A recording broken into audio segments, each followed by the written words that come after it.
Monday Night Football, baby. We're here. There's only one other good play on Minnesota.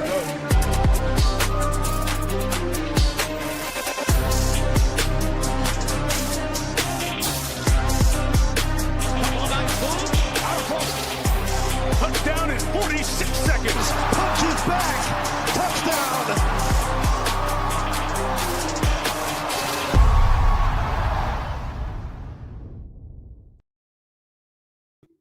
Run Pure Sports back with a UFC fight night here with Moreno versus KAVANAGH. I am Mike Brown, aka H3 Buddha, here with John JSU. JSU, man, last week, probably the only man in the land saying Strickland, put that flag down. Man, does he get a he has to be on the White House card now. There's no way this guy doesn't get on the White House card. Besides, maybe his mouth costing him a little bit of a potential White House history. Yeah, we'll see. That'll be interesting if he gets the old call for the White House here. Definitely someone that says everything on his mind. Maybe to the Paramount's unhappiness and UFC cutting his mic and shit like that. But we know Dana. One thing he's definitely been, 100% on is people can say what they want, and I don't have to agree with what they say, but they can fucking say it. So, it'll be interesting to see. He should be on that card. Especially after a performance like that. I mean, Fluffy hadn't lost a fight in like 5-6 years or something. He comes in, and I mean, honestly, too, and we talked about it on the show, and I always preface, like, whenever I know that the masses are just all over one side, especially in the higher fights, like the main events and stuff like that, like, I always preface by saying, like, no one's going to like this pick, and I totally understand it. And then I just went through the way Sean could potentially beat him. Now, I did think he was going to throw more T kicks, but it made sense. He actually didn't throw as many as I thought, because probably worried about catching a kick and getting taken down. So it's probably a smarter game plan not throwing those. I remember him throwing one, and I was like, "Oh shit! Don't catch that! Don't get taken down." But I said, I was like, Sean Strickland has fought the elite of the elite. He, you can make the case he beat Dricus in at least one of those fights. They were very close. Dricus got him down, but he made him work.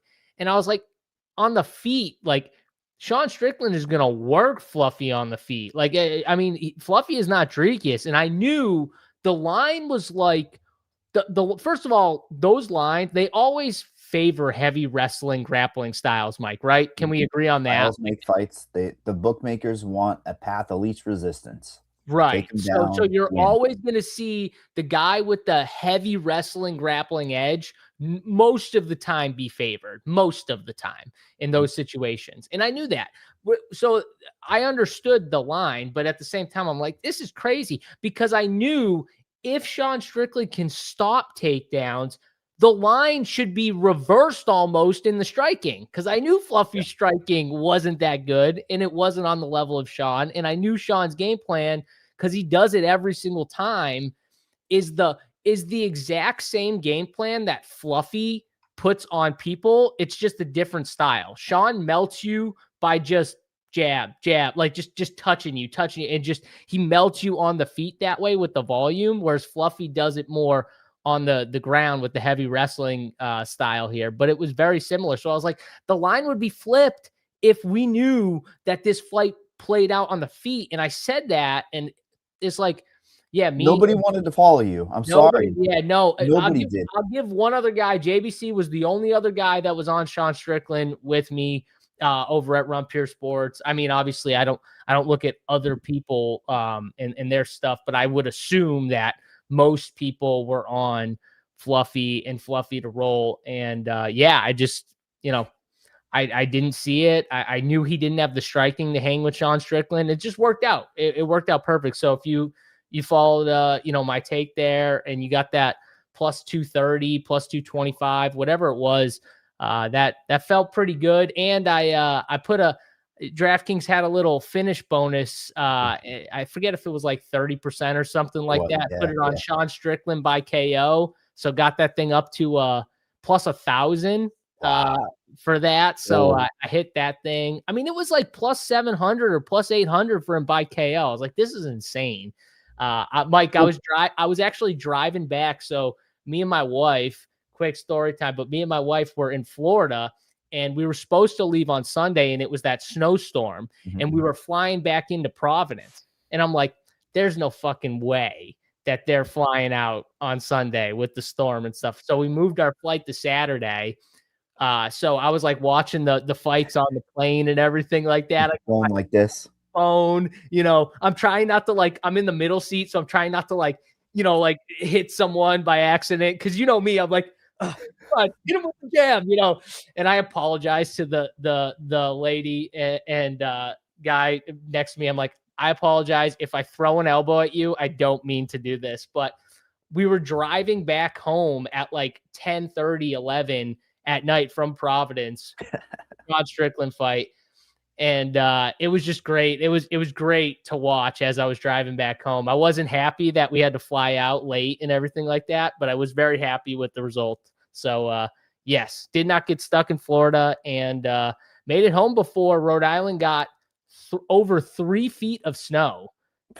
Like Rhode Island got. It's funny. We haven't done a show in a while. 2 days for plows to even, they wouldn't even allow plows to be on the road for like 2 days over in Providence. It was insane. We couldn't even get, my father owns a restaurant in Providence on Federal Hill, and we couldn't even get the plow out to start like plowing out the spot, the building, because my dad owns the building, and we couldn't even get the plow out for like 2 days. It was insane the amount of snow they got. I mean, this whole situation, I think we did the podcast like on Wednesday night, remember? And we did, because I was flying out and you had the fight on Saturday. Let me hit a couple points. One, what did I say? The variance in MMA is so fucking crazy. It really is, because I said this is going to be one of the highest scoring cards of the entire year. What do I see? Because I'm out, all right? I'm at the fights. I'm watching fights in front of me, and I get pinged on Discord and RPS. If you're not in RPS Discord, you're doing something wrong, because you can light me up all day. I'm seeing Mike jinxed this card. Mike screwed this card. What happened? This is the worst scoring card. And I'm like, what's going on?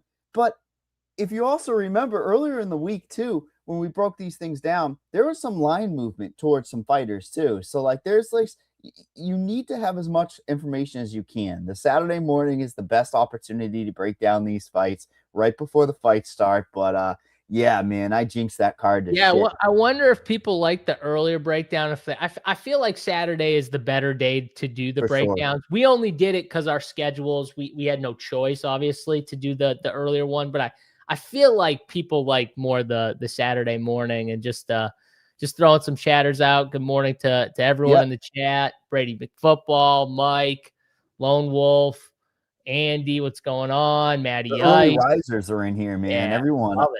I'm seeing all the names in here. Thank everybody for checking it out. And again, man, we're looking for winners this year. Sean Strickland would have been an interesting futures bet if you want to bring this thing full circle. Somewhat I never thought of. I don't think you would have either. The marketability, right? That's where my brain goes towards marketability. There's fighters they're shooting up. Look at, this is a silly name to bring up because of last week, but everybody's favorite darling was Carly Judice. Carly Judice inside the distance, right? Mm-hmm. That's a girl who needs to go out there and finish early, finish often, and then she is right there to make that next step towards a title. Maybe she gets a main card, co-main in that next fight. I don't think she gets there now, but like that's the situation when you're looking at, how a fine line is, right? You really need to make an impression. I like Carly too, but like she's one of those girls, like you just watch her and it's like, go, like you're doing it, but like go a little more and you can actually like get her out of there. And she just didn't want to. She tried it like once and it didn't work, and you didn't really see it again, and that was unfortunate. She couldn't get the finish there. I definitely like the finish with her, but.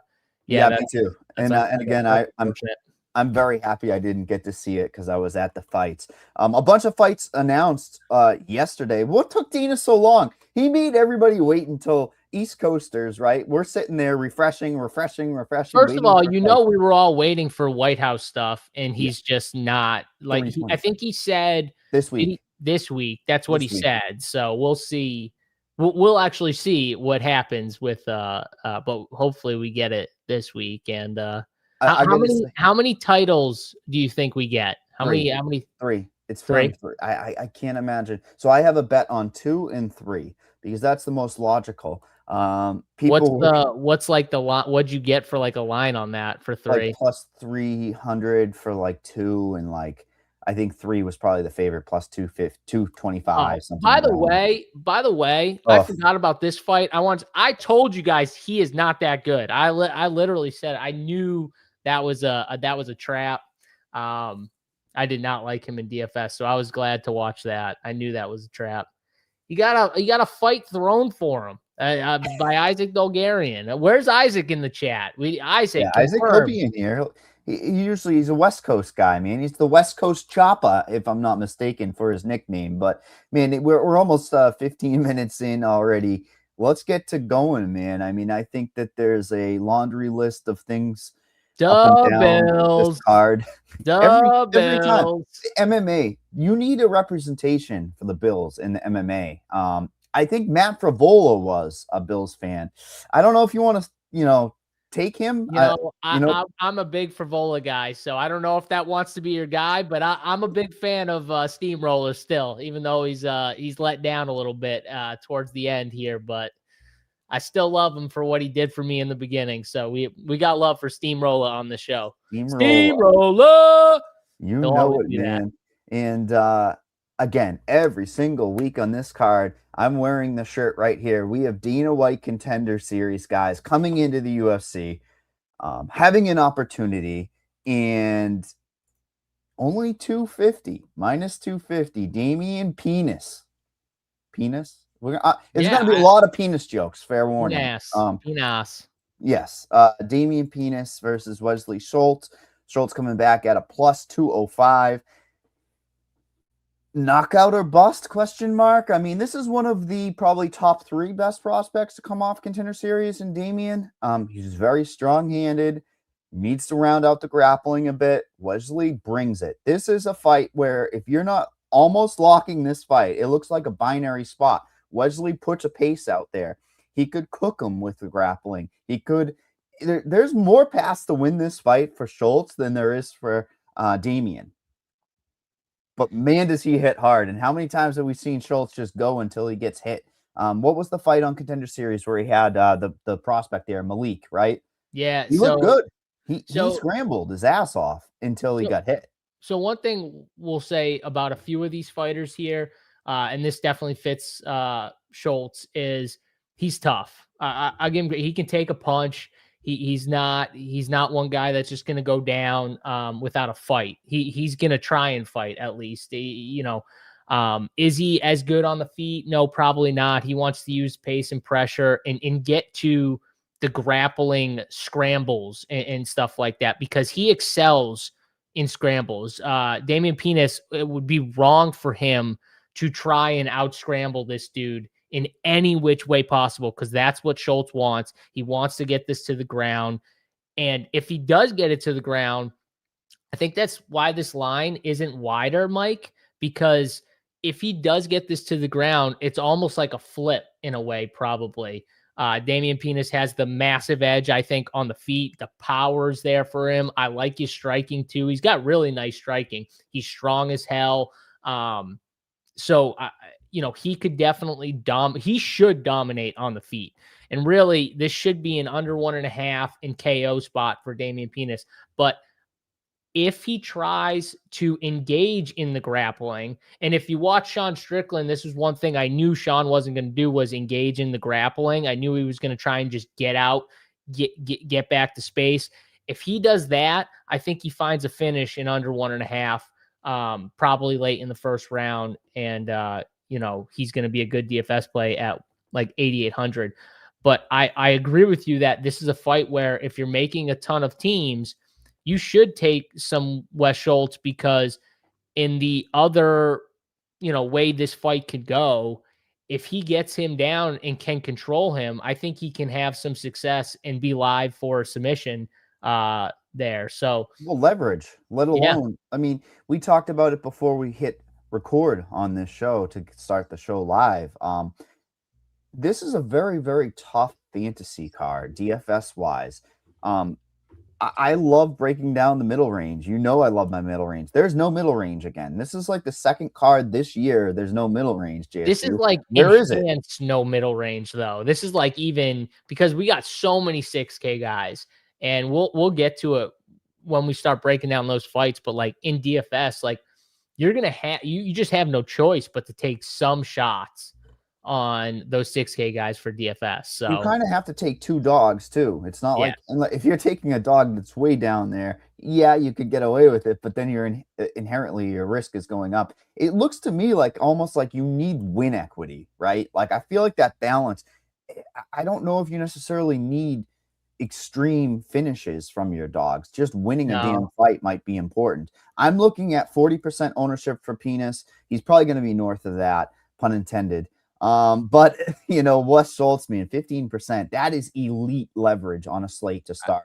And if he wins, you're just going to be so far ahead of the field. And then every other piece that you add in is going to be really interesting how you build your lineup, right? That's what it's going to come down to. Like if you're building a Wes Schultz lineup, I think you still need to get a little bit different, right? Because he makes sense logically to get that leverage on a knockout. Well, no, I disagree. I think he's going to be pretty different on this slate. I think Pinas is going to be pretty high owned on this slate. So you just look at it as more of a leverage. So I look at it more as a leverage, and I kind of 60-40, Cillian Pretty 13 says Pinas lock fight, JSU Buddha. I ran my first stuff just initially without touching anything, and I pretty much got close to this fight as a lock fight. Yep. And so, I would say you can lock it 60-40. I mean, 40% Schultz. You said he's 15%. So just a 2.5, like that's probably decent. Do you have to go 60-40 though? No, I do think though with Damian Pinas, you probably want to get like 50% of on well, this we just plate. said, So right? 60's right. We just said that perhaps I have 40%, not myself, the ownership projections, 40% for Pinas and 15% for Schultz. So if you're locking this fight, you're getting 35% leverage to the field. I mean, right off the bat. Off the bat. Yeah. And I think that the pace of fight is on Schultz. Schultz has one gauge, and it's go forward. And if he's going to stay at distance, it's going to be Pinas all day. Yeah, Damian Pinas is not going to have to travel that far to find Wes Schultz. Wes Schultz is going to come at, because Wes Schultz is going to try and close the distance. So these are fights that we love, because we know it's not going to be like stand in the cage, circle, tap, circle, tap. You know what I mean? Like these are fights where we're going to see a car crash. The question is, does the car end up on the ground on his back with Schultz over him, just elbowing him or trying to get the submission? Or does he come in to crash and the car smashes him with 1-1-2 right down the middle and the fight's over? Well, I have 2 points quickly.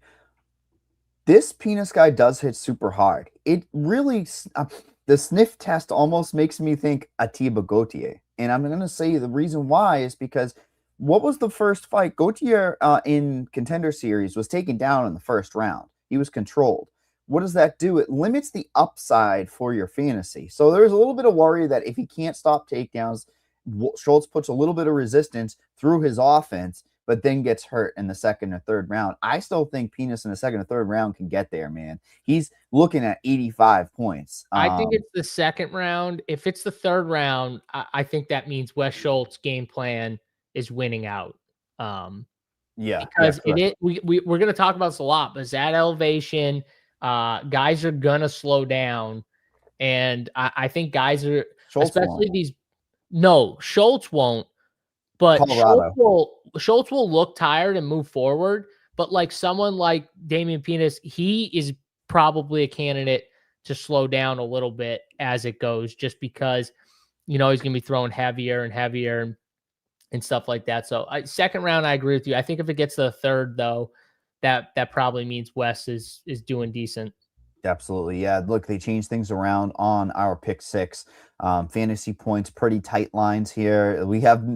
I have to click each one now. So knockout is there. Time is 5.5. The knockout's 0.8 for Pinas. It's a tight line. Fantasy. Is the fantasy points it looks good to me. But I did see who you tagged on RPS, and that's why I didn't know if you would like the points. I thought you had Schultz. Hold on. No, I didn't know if it was your brand. You're looking at the wrong person. I don't. Got you. Then I was looking at the wrong person indeed, because I like north of 89.5, and it's based on Schultz's pace, right? Pace of fight, predicted to finish. It's minus 200 to finish inside 1.5 rounds. A very elite fight to target to kick off the night. Let's start off with I guess Eric Silva's from the area, not Mexican, right? And you want to hit him with the Garrett, restaurant? the restaurant's called Roma's. It's on Federal Hill and Rhode Island in Providence. So yeah, Roma's Italian restaurant. If you like Italian, check it out. Fantastic. Nothing like a good shameless plug, honestly. Francis Marshall coming in here is a big favorite. Minus 750 on DraftKings Sportsbook. Comeback on Eric Silva is a plus 525. I think this is a simple breakdown as Eric Silva, if you want to go in there and jump for a limb and give up your position again, I think he's happy to be in the UFC. Quite frank. He's going to give up so many points until he doesn't, right? And then he gets finished. Yep. This spot for Marshall is an endless ceiling. He could score 135 points. He could score, this is crazy to say, 95 because he gets a takedown and subs him immediately or something crazy like that. Yeah. The wide range makes me want to play Marshall so much, but the price is prohibitive, man. How do we handle this for DFS-wise? Yeah. So when we're looking at like the 9K range, I do think there's some fighters that might be priced out. Francis Marshall, though, is one of these top guys that if you made me rank like so what do we got? We got Francis Marshall at 96. We've got Quinonez at 97. We've got Gandra at 95. You got a lot of these top tier guys like Zel Huber at 94. Like those 4 guys, if you made me rank them, I think Francis Marshall is my favorite of those 4 very expensive 9K fighters. And it's because of what you said. I think he has the edge no matter where this fight goes. He could get him down. He could sub him. I think, though, the values in the KO number, I think sub is like plus 100 on DraftKings, whereas the KO is like 200, 250. And go back and watch some of his fights. Like he's hurting guys on the feet. He had Santos like rocked. And honestly, I bet Santos in that fight. I got very lucky because I thought he lost that fight. I thought Francis Marshall won that fight. But my point is he's fought some, decent level of competition here. Santos is a good fighter. And, I think, he's probably, by far the better all around fighter here. Eric Silva, not very good in my opinion. So yeah, Francis Marshall for me, I'm going to be over the field on Francis Marshall, even at 9,600, and hope he just kind of steamrolls him. Don't you think that it's kind of a all high range, like those guys you're talking about, Gandra, Marshall, Quinonez? Let's just kind of let those guys be the mold. Some of those guys are going to fail too, by the way, like fail massively at those prices. Yeah, for damn sure, because of the price. That's what's really the difficult thing here. But the path of scoring is that top position. Eric is, throwing up armbar triangles that aren't going to necessarily work. I like the gym change for Marshall right now. He's not just in the small gym with Pellegrino, and he's just trying to get more looks. So yeah, I mean, getting knocked out by Naimov isn't a good look. I sarcastically said this week, like, it must be a weird feeling to go into a fight knowing you're going to get cut. I don't mean that rude. It sounds so fucking rude, but like Eric Silva, dude, your enhancement talent, 3 fights. You're lucky to get 3 fights. And it's like, Is he going in knowing he's gonna get, or is he going in knowing he's gonna get a paycheck? yeah, I guess there's that, right? And the slight chance he gets this finish, so you know, he gets the extra 50K, I guess, for the Paramount bonus or whatever. So If any of these big dogs get a finish, they should get the bonus no matter what, with how massive of a dog they are. If they get a finish, yeah, bonus. I just think when you look at this fight, it's endless ceiling for Marshall, like you said. I'm very interested in that KO line as well because he was just KO'd and it's plus 250. That was a really nice snipe there that you found. But I mean, I wish I could almost go under on strikes. I wish he just like subs them, takes them down a bunch and subs them. Any other markets? That's live. Takedowns, 1.5. That's tight because they know it could take 1 takedown. That's the problem. You have 2 outs actually with that. You have the 1 takedown and he's done, and then you have the KO. Yeah, I think he's gonna be so much quicker on the feet. You like there's going to be at least one on this card that you take the under on. Oh, I'm not taking the under on Francis Marshall. No. I'm saying there's going to be. I would take the over, if anything, on Francis Marshall. There will be some guys though that I'm taking the under on some of those fantasy points. It will not be Francis though. What I was going to say about those 3 guys, Quinonez, Gandra, and Marshall, is they're all kind of like that 33%, a third of the field. And it's kind of taking your flag and sticking it into one of those guys that can really kind of get you in a good core. You and I seem to like Marshall. Somebody's facing one of the punching bags, one of the best punching bags in the UFC coming up here. So I don't know, man. It's going to be a tight one. There's going to be some. Gotta make some choices. Points. You can't play them all, Mike. You gotta make some choices here. No, I like Marshall quite a bit, just like yourself. We move on to the next fight of the night where we see the newcomer, everyone's favorite fighter that no one knew who she was on Monday. Did you know? I certainly didn't. No. And then in the chat, I saw some people in our Discord like, oh, I really like this Tehran girl, Regina, however you say her name. And yeah, I watched a bunch of her fights. And I'm like, I can see why people, like her. Yes, yeah. I mean, good-looking gals. They seem to have a good-looking gal, marketability, and she's also talented. She also has some talent. Yeah, correct. And she's coming in as a plus 130 underdog on this late notice. No, Brady. It wasn't me. Other people like Connor was the first one. Like, I really like this chick, and then I was like, I gotta go watch this chick, and then I was like, oh shit, and then I saw a picture posted on I don't know if it was Twitter, I think it was. And it was a picture of her in a bikini. And I was like, well, now I can see why people like her. Just outside of just watching the film, I can totally get it now. Marketability, right? That's what I hide behind when I say these things. You know that the UFC wants the marketability on some of these chicks. You know it. Macy Barber 2.0, but not in this spot. Because Ernesto Carete is a minus 155 favorite. Yeah.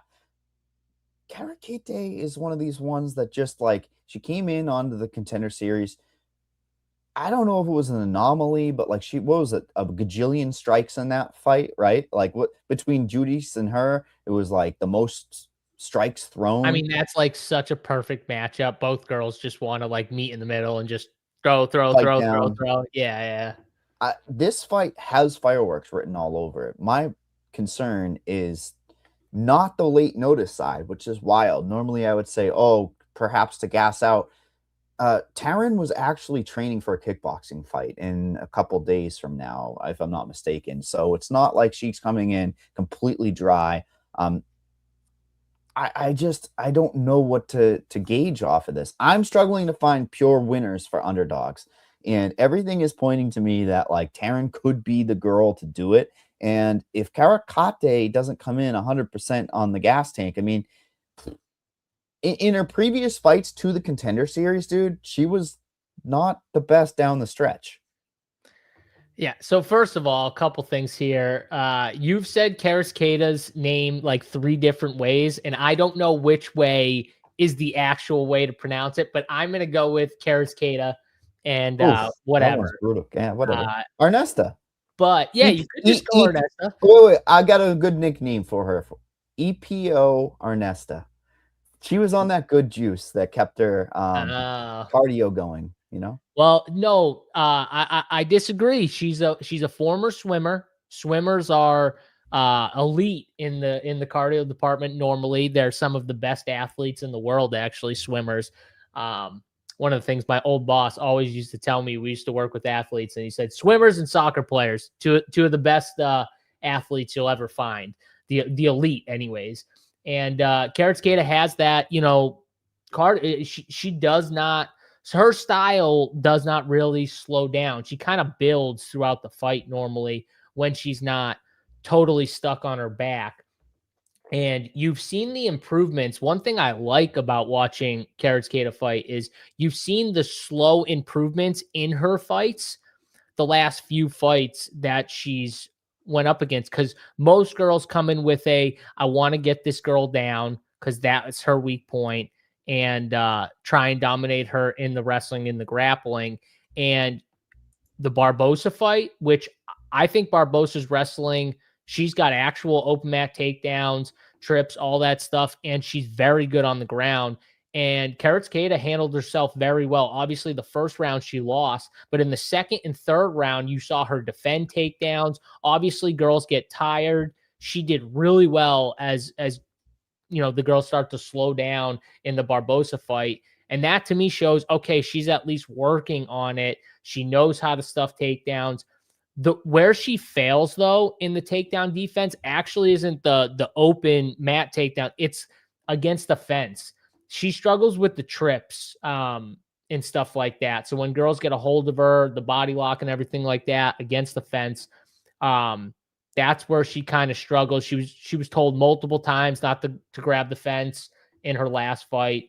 And the one thing I've noticed about Regina is the only takedown she really does is when she gets a hold of you, she'll push you up against the fence to then work her trips. So that's kind of what she looks for to get girls down. And when she does get you down, she's aggressive on the mat. She's aggressive. She's not as much a position type girl. She goes for it at times. She'll throw heavy. She's more looking to ground and pound too at times, less the submission. Not that she won't go for submissions, but she's definitely looking to be more aggressive with the strikes on the ground.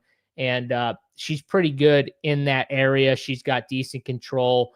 But I do think the improvements of Carete could lead her to a win. Now, she does always fight in closer fights. I personally thought she beat Barbosa, but I think that was a split, if I remember correctly, or maybe it wasn't. Yeah, it was. It was. Oh, yeah. Yeah. And I thought she won that fight. I thought she clearly won the second and third round. It was called. That was the one that wasn't. It was in between two splits, so unanimous. But you and I both agree. Yeah, could have been split if you at go the back minimum. and watch that fight, the second and third round, Carete won those rounds. I don't know what the judges were thinking about giving Barbosa that fight. Barbosa clearly won round one. I thought Carete clearly won rounds 2 and 3. And then the Cagliari fight shouldn't have been a split, but was a split. So she's on the weird ends of some of these fights with the decisions. And I wouldn't be shocked if we saw a decision here, a split. I obviously think it goes to the cards, but like a split where Tehran has a chance, obviously. But 9,100 in fantasy, I can't pay for Carete, even though I think she wins. I was gonna say it. There you go. You took my line. There's only one play for fantasy on this fight, and it's going to be Tehran, right? Yes. Yeah. This is 100%. one of those fights where I struggle with, because from a betting angle, first of all, I'm not betting this fight because Carete fights way too close to the vest, where it's like she'll be winning, but she doesn't make it obvious. Even in the fights where I'm saying, like, I thought she clearly won, I'll agree that it was never like super obvious that she was just dominating. In my head, it looked like she was winning, but it wasn't obvious because she doesn't ever make it look like completely obvious So I can see where judges will make things closer than maybe I think when I'm watching and stuff like that. But at the same time, like I can't pay the 9,100. She doesn't. I don't think she's going to use her wrestling, even though it's improved. I think her offensive game has improved. It's more like the reversals and in getting back to her feet has definitely improved. So if she can stay off the cage, though, this is the key for her. If she keeps her back off that cage, I think she wins the fight. If she doesn't, I think Tehran's going to win this fight because I think that means she's having success getting her to the ground. Yeah, that's a great breakdown. I just wanted to say, if there was a finish, DraftKings Sportsbook, Taryn, best price on market. I had to point that out for, our favorite book out there. Dude, to have the best line. What do you think of carrot cake? I actually like some carrot cake. Yeah, with a little drizzled, what do they put on top of carrot cake? I don't. They put like some. They put some like sugary shit on the top. Like caramel. Like what do they put on it? I have no idea. I don't know. I haven't had carrot cake in a while. Cheese? I don't know. Fucking, I don't know. Well, they have like the cream cheese frosting. Yeah, there we go. That's what I'm saying. Okay, that's what you're talking about. Yeah. Of course. On the top of a carrot cake, that just makes the carrot cake 10 times fuck with better. some carrot cake. Hell yeah, underrated. You didn't expect 20 minutes for this breakdown? This honestly, this is a great fight. This is a good fight. Yeah, I think it's a good fight. I talk about ugly women's MMA. This is actually kind of a hodgepodge of ugly with some good raw talent, right? I'll tell you right now, there's going to be fights that we can easily breeze through. This is one of the closer line fights that I think is a harder fight to break down because it's one of those fights where I think there's clear advantages for these girls, depending on where it goes. And I'll give Tehran or Taryn, however you say her name, like she's pretty, like, she'll engage in the striking. I don't think she's the better striker, but she's not afraid to engage in the striking. A Mexican striker? Oh my God, what do you mean? The crowd's going to firmly be for her. If there's any screw job, it's going to be on her side of things. That's why I worry about betting this fight. I'm like, if it's a close decision, who are they giving it to? They're definitely giving it to like the 21-year-old prospect from Mexico. Yeah, you don't want. Remember the riot they had here back a while back? I saw the meme when like DC's like hiding and he's like the biggest guy in the room and he's like, oh no. But yes, when I'm clawing for win equity, I'm looking to a fight like this. I'm gonna have more Taryn than I want to have, but again, I think plus 130. It's a late notice. It rarely happens. I don't look at it as a rare case. You can't really play Carete at her price tag for fantasy. Oh boy, give me some Taryn and an ugly women's MMA. I'm on brand at least. Let's move on to the next fight of the night where we see Javier Reyes versus Douglas Silva de Andrade. I mean, how the hell is this guy still going? The Douglas is still going at 40 years old as a plus 200 dog, basically on DraftKings Sportsbook. Reyes coming in at a minus 238. Silva pulled out of a fight before he got this one booked. That has got me super concerned because, like, Reyes coming into this spot is one of those unproven, no contender series. They just pulled him off and said, you've got some knockouts. Go against the 40-year-old, get your knockout, and continue moving on in the UFC. That's what they're trying to do here. He's got the way to do it. He's got the reach advantage. There's a couple of these fighters that have somewhat reach advantages. He should have a volume type situation. Again, Justice Torres contender series that he gets ripped right off of that first fight. That's a good win. Justice Torres is on the, I think, LFA now. I think it's just comes down to, can Silva de Andrade hang in there? Because if he can, he certainly can make fights greasy. I mean, yep. I remember back to like the Vera days when, 2018, he's beating a Cheeto Vera. Like, people don't know that this guy is a journeyman of the UFC. Yeah, I mean, he's 40 years old. He's fought a bunch here, obviously. Actually, both these guys have a decent amount of fights, but I mean, Douglas de Andrade, he's definitely fought the better, competition, right?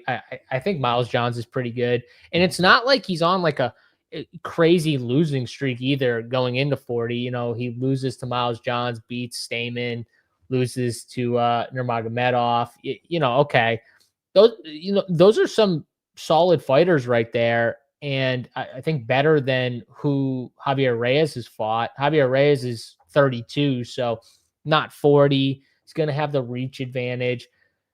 Andrade is definitely slowing down. You can kind of see it. But I think on a card where, I don't love Javier Reyes's, game as much. And, could Andrade be the side that could sneak out a greasy, split decision?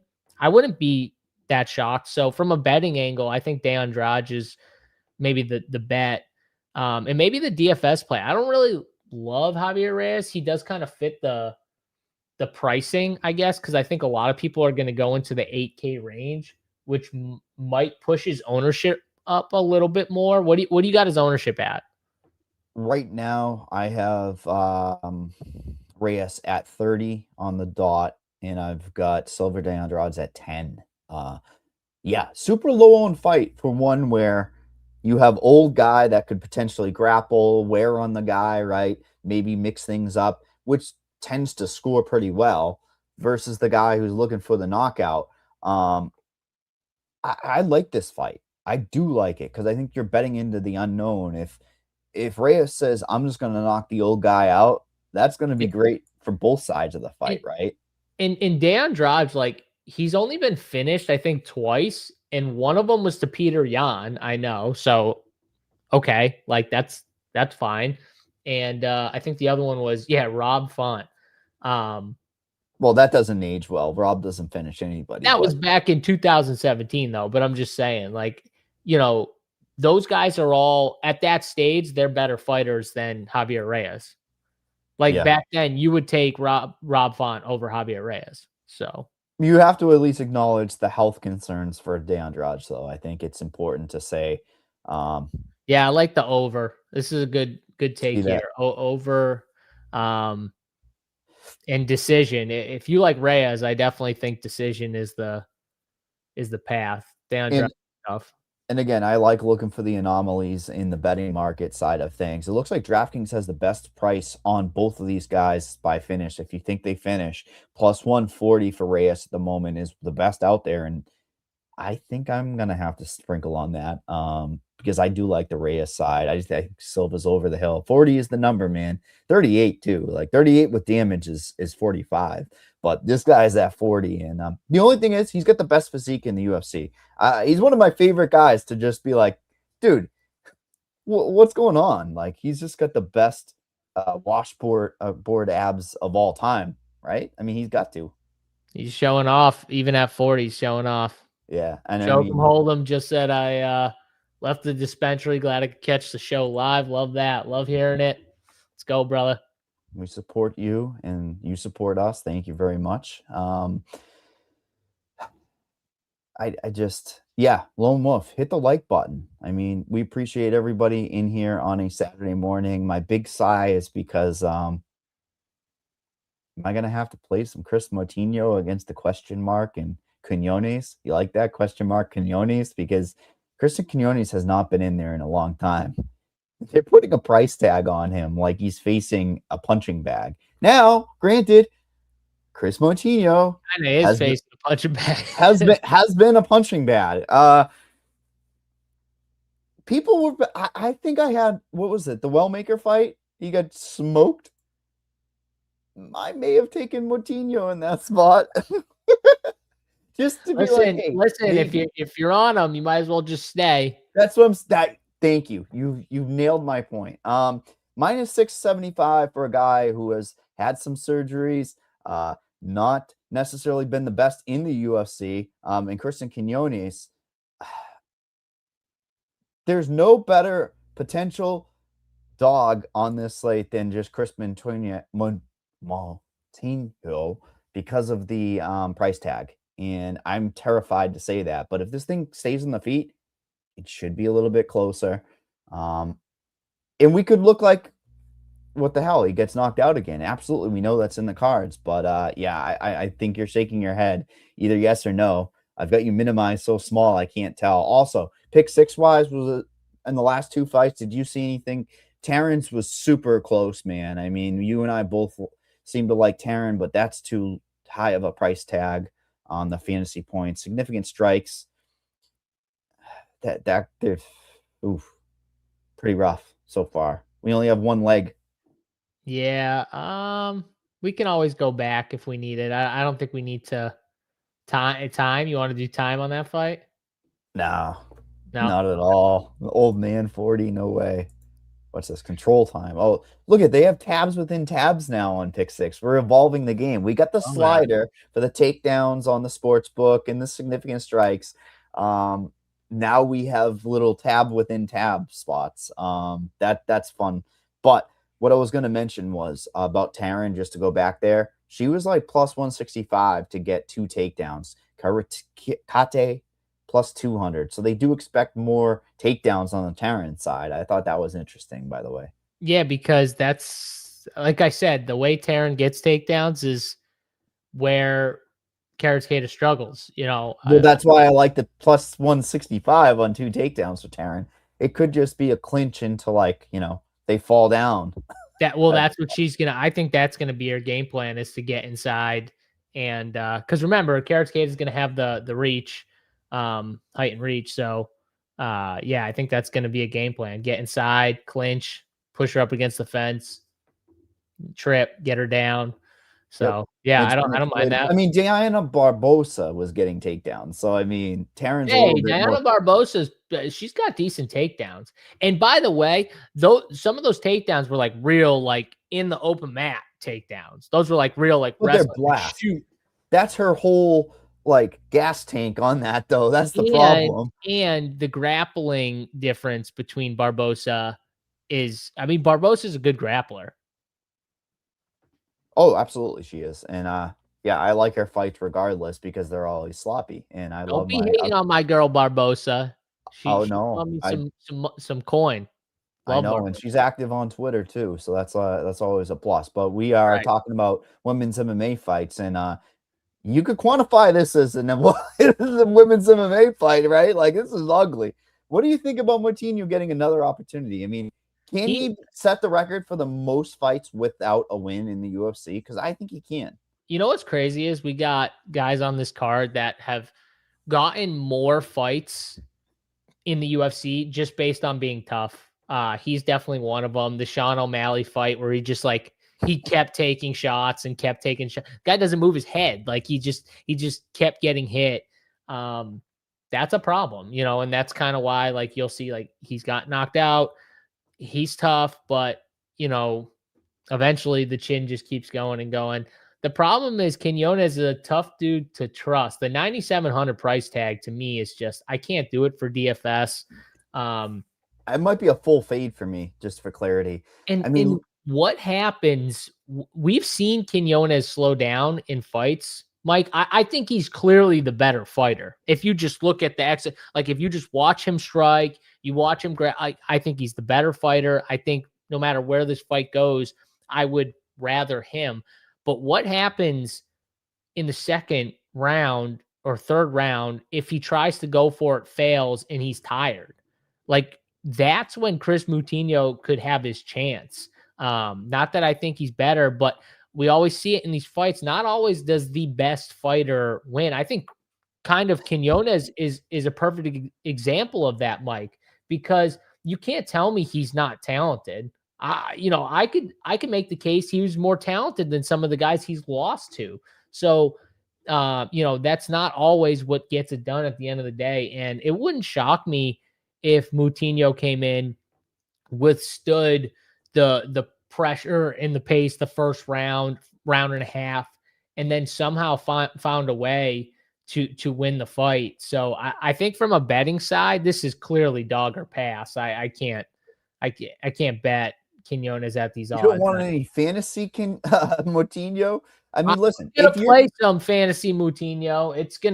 It's gonna make me sick, but I'm playing some because I also think it's dog or pass in fantasy. If you're playing the $18 lotto and you have Moutinho and win, that you're going to feel comically amazing with this negative differential. Like, I talk about fighters that are on their way out, they usually have negative differentials. Never have I ever seen this bad. 4.51 out, 14.68 absorbing per minute. Not good. But I still think, the question marks on Quinonez make this fight extremely interesting for both sides, right? Like, if Quinonez is a refreshed guy coming in here to make a statement, that would be interesting, but you can't play him again for that price tag. I think that there's stronger people around him. We talked about how much we love Marshall, right? He's right there, $100 less. I think Quinonez is the lowest owned guy from Gandra, Marshall, and himself, Quinonez. So that would be a reason to play him, but 9,700 is just too much for a tight price slate, right? Like, yeah, what's his pick 6 line for fantasy? 101.5 is like, that's a knockdown in the first round. Click it. You know what I want. Click it. Instant click. Even though we're going against the punching bag. I know. It's kind of scary, but a second round. Man's bag says Pacheco and Moutinho drilled getting punched in the face for these fights against each other in camp. It's probably true. Yeah.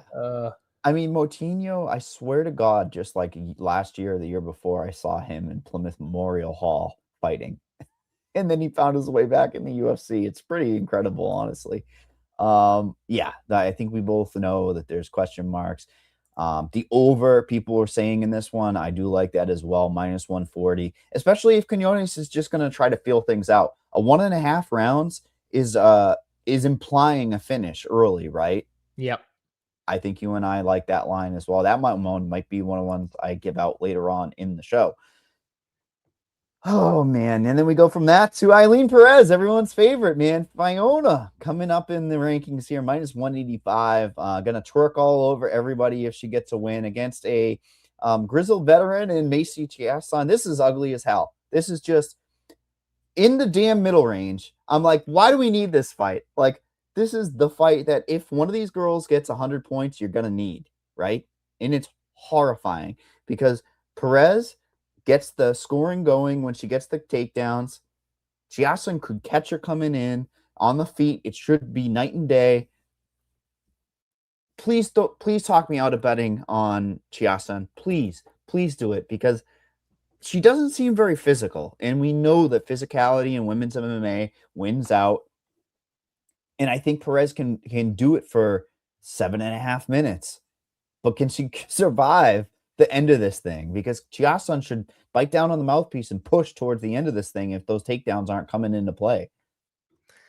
Yeah. So first of all, it's a nice little step up for Eileen Perez. Chasson's fought some pretty good, talented fighters, obviously. And I do think I was listening to her kind of talk about this fight earlier in the week, and she was like, I don't want to give away my game plan, but like, me and my coaches really worked on staying long in this fight. And it was like it's like, no shit. Oh, okay. So you're going to try and keep her on the end of your punches and use your reach advantage, which I think it's like a 6-inch reach advantage that she has, which makes a lot of sense. We all know Eileen Perez, what she wants to do is get this fight down to the mat.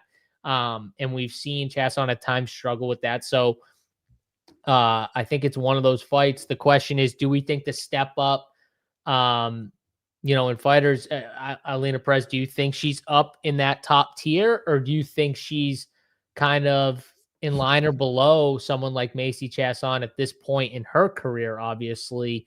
And I think this is going to be a close fight. I'm probably betting Chasson. I'm probably going to have some of Chasson in DFS just because of the price tag and the fact that I do think she could have a style if the game plan is worked correctly to give Eileen Perez some problems. My problem in general with that thought process, though, Mike, is I think if her game plan wins, meaning Chasson's game plan that she wants to implement wins, I don't think it scores well for DFS. I think it scores kind of like ass. But that personifies this particular card.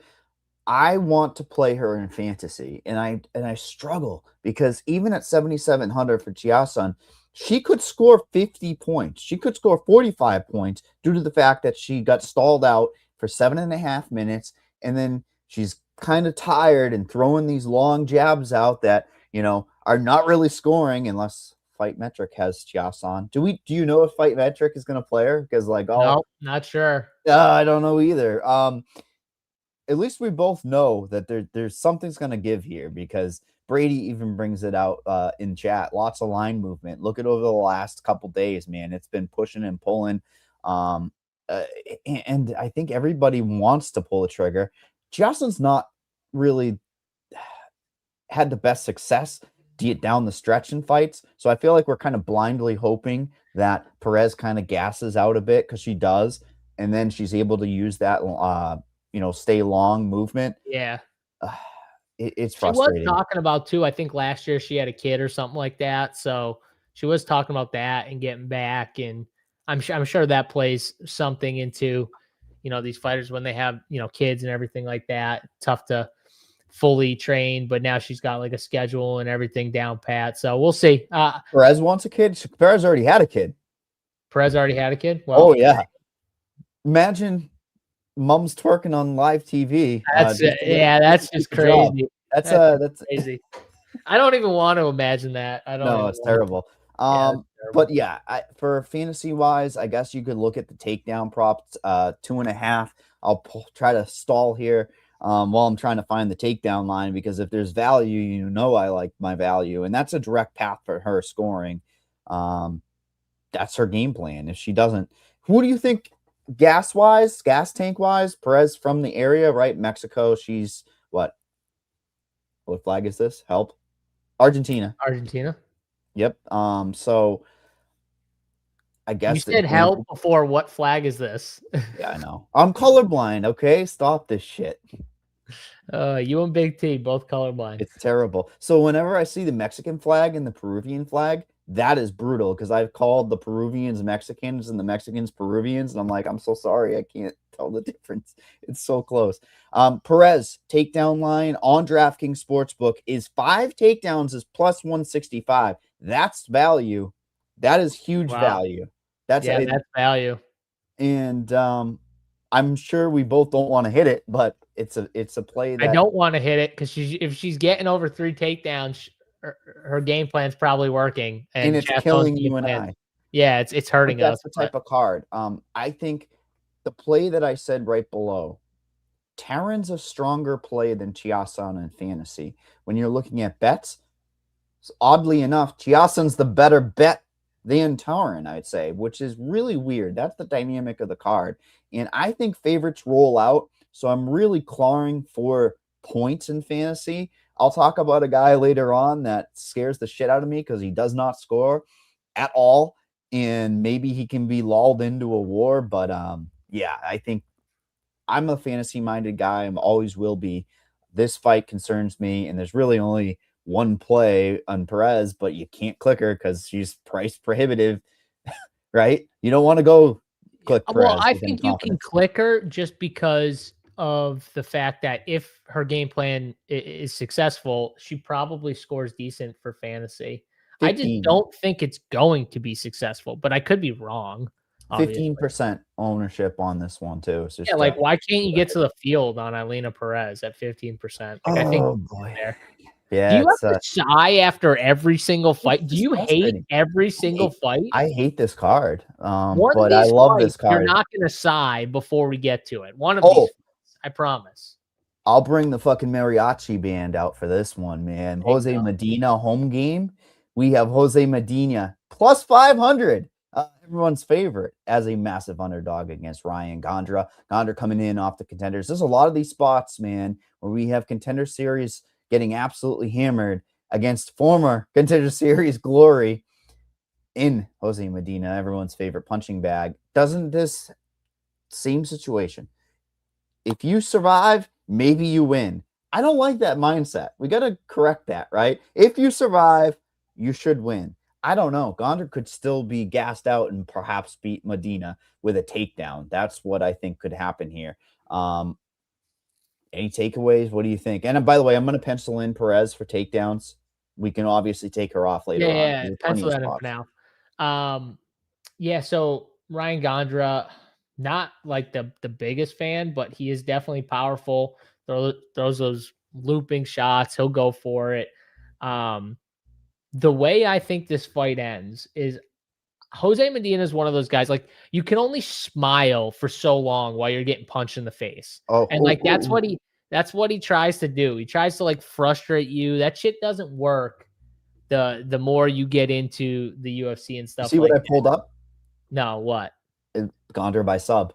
Yeah, so this is my path actually. Is I think what happens is Gandra has enough power to hurt Jose Medina, and I think at a certain point, Gandra's just going to say, "Screw it, give me that neck or something," because Jose Medina is a tough dude to just put all the way out, and he might go for the submission here. So I don't mind a little flyer. If I think the submission's what, like 250, depending on what you're looking at. Yep, correct. And add in a takedown. Like the same game parlays is something you and I don't talk about, but like the path of victory sometimes is too strong to ignore. And it is the exact same thought process I have. You're not a Tiba Gautier. Like Gandra could land a hammer, but take the path of least resistance. Get this guy down. Get him in a head and arm choke. Get your body off to the side. Put him to sleep. And there you go. You got your 50K. And what is it? 12,000 to show up, I guess. Like, yeah. It's not that difficult. It's another fighter on this card that somehow got a contract just being tough. Not like actually winning, Mike, like being tough. Like that's why he got the contract, because he took a beating. Like that's, those are the guys like you got to be careful of. But another thing, like what if Gandra slows down? Like that's where, Jose Medina probably won't and probably could take advantage and win a fight, is if someone just gasses out and he withstands the fire for a round and a half. Like that's how Jose Medina would win a fight, I think, if he does win in the UFC, because he's not more talented than probably just about anyone he'd face right now in the UFC. Karate Combat's calling. Yeah. It's calling for Mr. Medina. Gandra significant strikes is interesting, because if he goes with that game plan, it could just be boom, bang, see ya, right? Like we just said. I kind of like the under. Look at the Medina fights, the decisions. So we're kind of looking at that finish, right? We look at the over-under on this fight, or inside the distance. Let's just strictly look at that. Gandra is minus 250. So it's saying somewhere about a 72% chance of that happening. And it correlates to just getting in and out. The only problem is if you hear move fighter, and we're like, stop. You mean when you hear move fighter? Yeah. Is that like a 2026 thing where they're just like telling fighters they're trying to wake them up? They're trying to who is the dude who got slammed and he was out, and then he just took so many hammer fit. Oh, the Jacoby Smith fight. Yeah. Who was he fighting? Like I swear he looked out to me when he like reversed. Carroll, the newcomer. Yes. Dude, that guy had brain hemorrhaging or some shit. Brain bleeding and couldn't get into the UFC due to it. And then they're trying to say, so Jacoby Smith clearly landed some bullshit strikes, but we got to remember, the fighter should have pulled up. Jacoby Smith should have pulled up. That's on him. But the ref's job is to throw them, if need be, off the other fighter. Literally, like, shove them. Do whatever you got to do to stop the fight. So, in my mind, I don't know about you, but the ref is clearly at fault. Was it Hatley or whatever his name is? Dude, he does the L every time. Yeah, that fucking guy. Like, you took the L. Like, throw him off of him. Fucking shove him. Do what you got to do. The ref was pissed. He should have been pissed at himself. Friggin' idiot. Like, dude, do your job. He was out when he hit the mat, I think. and the ref didn't even realize it until after he took like 7 friggin' hammer fists. And that's when he started to come in, and Jacoby Smith landed a few more. He should have came in way more aggressive. The dude was out cold. Like, I don't know how you come in soft like that. Like, come in, and he was coming in expecting Jacoby Smith to lay off, and Jacoby Smith didn't lay off. That's why he was mad. He was mad at himself because he was expecting the other fighter to stop. You can't do that. Protect everybody at all times. Yeah. That diatribe off of a Medina fight is kind of comical because we know he could just get teed off on, but like you said, he's going to roll and he's going to say, no mas. Move fighter. No. Gandra is just going to go, all right, choke him out.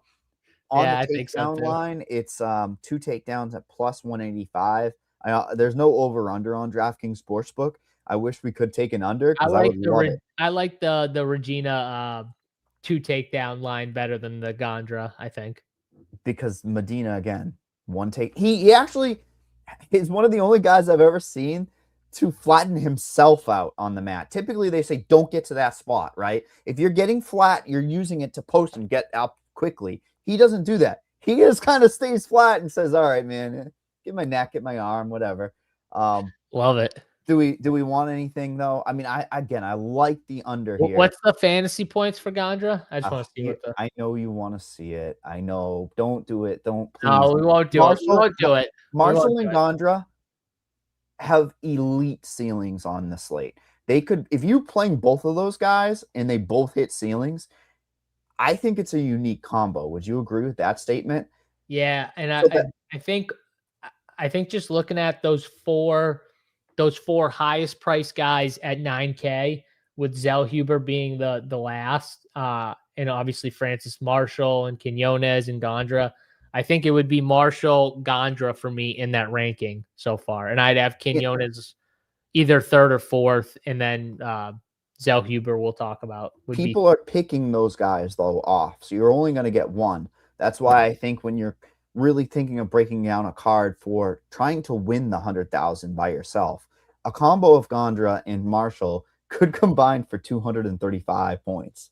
Dude, you'll see if somehow we get a card where 2 of these 6K guys win and those 2 9K builds, that build is going to be so different. Oh my God.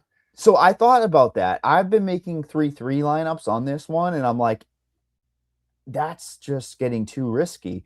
We'll talk about the breakdown because if you're taking a Medina, you're inherently going to be different. Correct. And then just leave a little bit of money on the table, and you're really going to be with Moutinho. If you're taking Moutinho, you're going to be different. Do you want the under before we move on to the next fight on the significance? I don't for now. We can, because you liked it. We have a couple pieces we're 50-50 on, so we'll get to what we like, what we don't like. In the next fight, though, we talk about unknowns. No sighing for this fight. I swear to God. I hear there's an A side. That's okay. Angel Pacheco, I feel like I don't even know when I saw his name who the hell he was again, because he's not that memorable. But Santiago Luna, on the other hand, has a price tag I don't know I can get behind, but his volume and ability to go out there and get a finish is pretty strong. Minus 750 on DraftKings Sportsbook for Santiago Luna versus Angel Pacheco's plus no sign 525. What do you have in this besides the fact that Luna's going to throw 7 million significant strikes?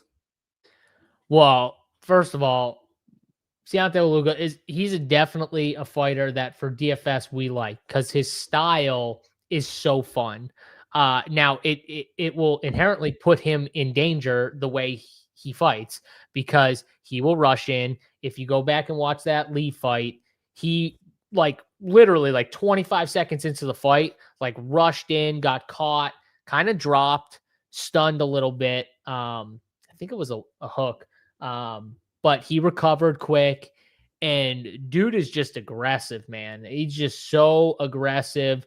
He got multiple knockdowns in that fight, and you can kind of see why. He just goes for it, man. And it's a style. I do worry that if you get someone who's tough enough, he could slow down if they can survive. But, man, there's so much upside in a finish for Luna here. And I do think with someone like Pacheco, who just wants to pretty much kickbox the whole fight, he doesn't wrestle. He has massive holes if you can get him to the ground, which I think Luna could get him to the ground here.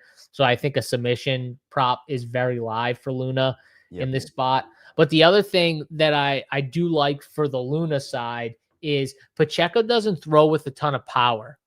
He has nice combinations. He does throw, but it's not with like violence. It's more volume, putting it out there. But I think it's something where if Luna feels a shot or two and he's like, oh, that's nothing, you know, he might just try and walk through it, Mike, to land the hammer shot. You know what I'm saying? And I think a club and sub is extremely live for someone like Luna here. So that's what I'm going to say. I'm going to say it's a club and sub here for Luna, and Pacheco gets put out and is probably in round one here. But if this fight goes past round one into round two, Pacheco is someone that he can build even when he's hurt. He can build. So maybe not someone you want to completely X out for DFS, but I think this should be Luna all day in this spot. He doesn't fall into the Medina or the Moutinho. He doesn't. He's his own kind of piece. And no, because he's good in one area. Correct. Like he has good boxing. Like his boxing is tight. It's good. That's why I'm saying, like, it wouldn't shock me if like Luna rushed in, he just threw like a nice straight and it just hurt him a little bit. But yeah, it's on the ground. His holes are big time. This dude does not. I like the club and sub a lot, and I also like the opportunity if Santiago is going to just keep those hands going. He could go for a takedown. Not calling it, but Dini Silva's taking him down. Loughran's game plan is to take him down. And like, that wasn't his game plan though. Early in the fight, that's right. He started implementing it because he was tired. Like, so he was just like, oh, I'll just go to this. Oh, he can't stop my wrestling. Oh, I'll just go to this wrestling. Okay, that's fine. And that was when he was tired. So that's what I'm saying. Like, if Luna decided to try and get him down early or something like that, and they're dry, he might get a quick sub. Yeah. And I mean, it's rare that we're both on a plus 240, I think was submission, or plus 200. Something like that. It's right around there. Yeah, plus 180 to plus 225 offshore. It's funny, sometimes they don't show the DraftKings on it's standalone on the sub props and whatnot. Yeah, fight to go to distance. No, what's that line? Distance line, no, is going to be minus 350. Yeah.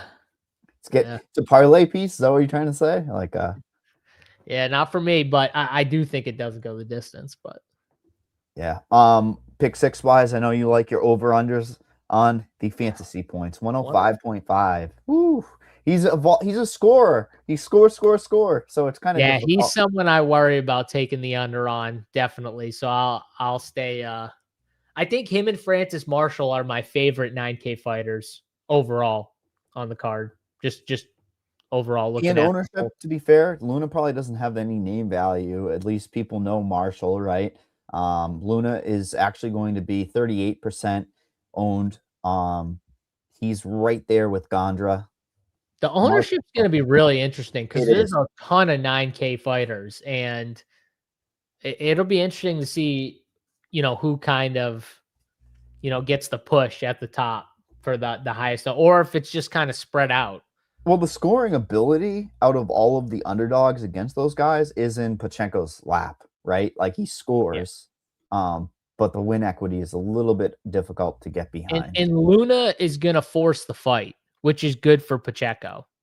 You know what I'm saying? Like, some of these guys might be a little apprehensive, especially with it being at higher elevation and worried about slowing down.